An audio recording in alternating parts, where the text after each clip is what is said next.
Guys, they said Ropo applauded Ooni of Ife over his decision towards Prince Tadenikawo and Queen Naomi. You know that recently a lot has been happening.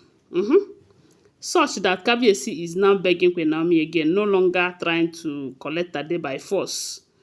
And at first, Queen Naomi did something that shocked everyone, something very applaudable the day she left Tade with Kabiyesi in the royal mansion. They said Kabiyesi is not forgetting that experience in a hurry.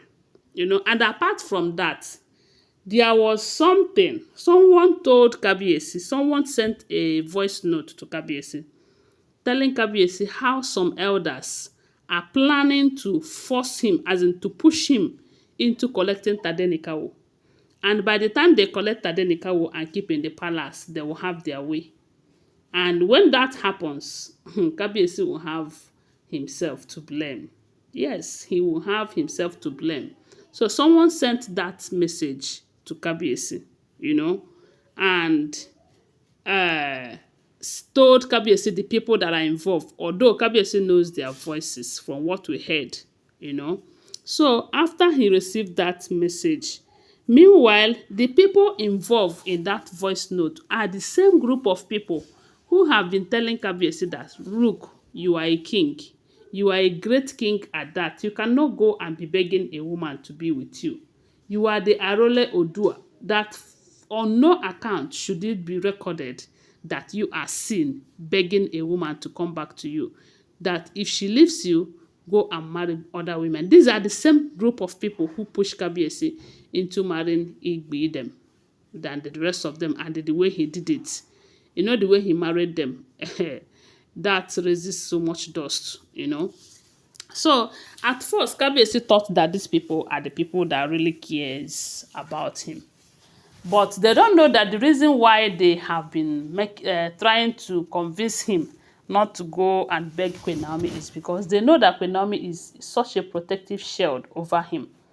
Queen Naomi sees their plans before they try to carry it out.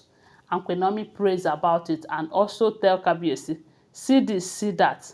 And when everything they planned against Kabiyesi did not work, it happened the first time, the second time, the third time, they set out on a journey to find out why their plans are not working. And they are told that Queen Naomi being in his life, that there is nothing they plan against him that will work. So ever since then, they said this group of elders have been fighting Queen Naomi. So when they were able to use Olori Calabash and the Yala Jedem and the sisters to push Queen Naomi out of the way, they started working on Kabiyesi. They were convincing Kabiyesi with jazz, because information have it that they were not just doing it ordinarily. Because ordinarily, Kabiyesi would have gone for Queen Naomi because Kabiyesi loves Queen Naomi. And if you remember, Kabiyesi stayed for months, close to 6, 7, 8 months before he started marrying all of these women. Some people will say, but they are in his life. Yes, they are in his life. But when it comes to marriage, he never wanted to marry them.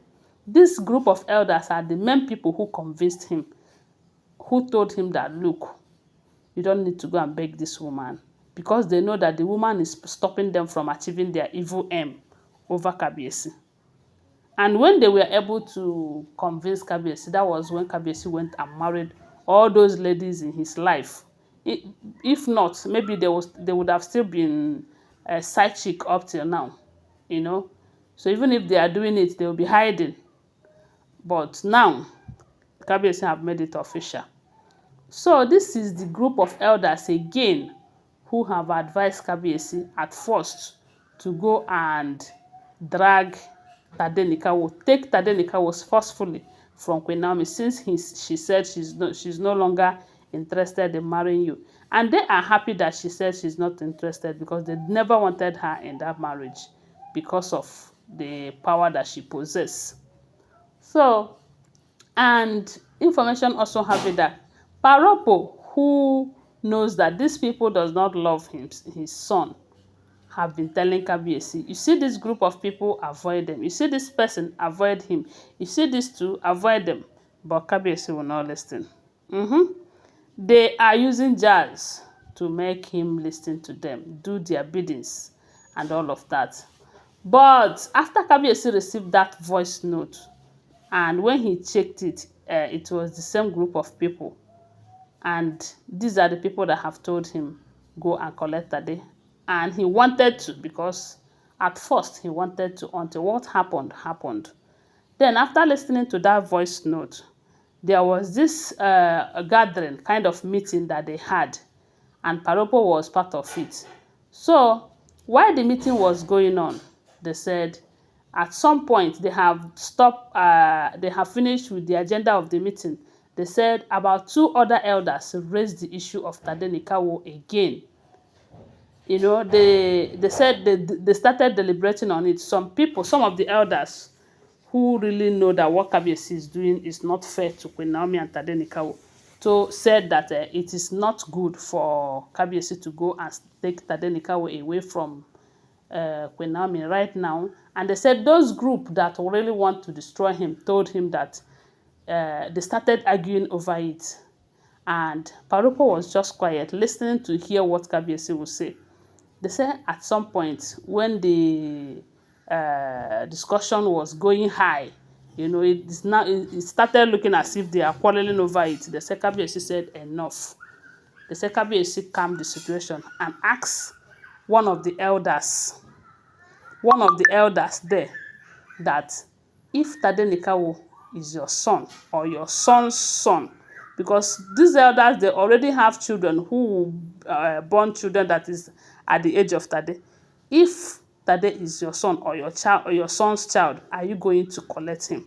No, tell yourself the truth. They said the way Kabiyesi said it, they were all shocked. So your plan is to buy my son.